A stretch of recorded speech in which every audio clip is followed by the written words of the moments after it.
La motivation, c'est ce phénomène qui nous donne l'énergie de faire un travail. Même si, avouons-le, nous utilisons plus largement ce mot quand nous effectuons le comportement inverse.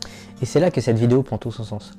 Toi qui derrière ton écran ne bosse pas ton dossier à rendre pour la semaine prochaine, mais à la place de ça fais le tour de YouTube, laisse-moi te présenter une des théories les plus anciennes et importantes de la motivation et y faire quelques critiques. Reprenons depuis le début. Tout d'abord, Bertolino définit la motivation comme le processus qui déclenche l'action, la dirige vers un certain but et la poursuit tant qu'elle n'est pas atteinte. Cette définition révèle déjà plusieurs caractéristiques pouvant définir la motivation. On peut donc nommer trois choses. L'intensité, c'est la force qu'on met à produire un comportement.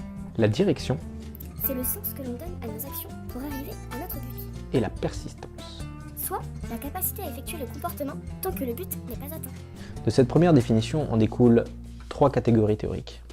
Les théories du besoin, celle du choix cognitif et celle de l'autorégulation.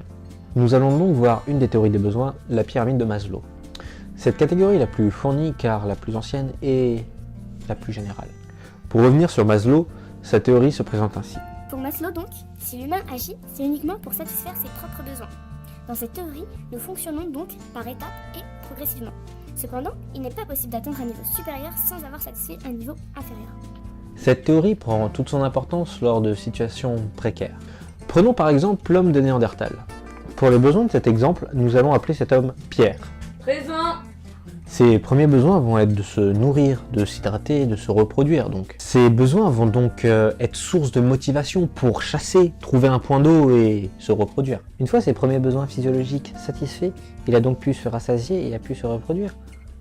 Lui et sa progéniture sont sans abri et sont victimes des aléas de la météo et des tigres à dents de sabre. Il va donc trouver une grotte dans laquelle habiter et ainsi satisfaire son besoin de sécurité. Sa famille étant à l'abri et ne risquant plus de se faire dévorer par des tigres à dents de sabre, elle va donc pouvoir s'agrandir, permettant donc à notre bon Pierre Présent.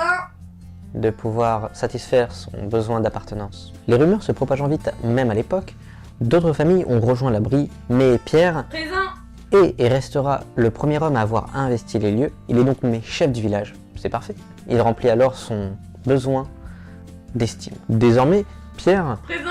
n'a plus aucun besoin à combler. Il a de quoi manger, il a de quoi boire, lui et sa famille sont à l'abri, il a même été nommé chef. Il ne sait plus quoi faire de ses journées, quand un jour il décide de se mettre à la peinture et de laisser sa trace sur son monde, ou enfin sur sa grotte. Pierre Présent.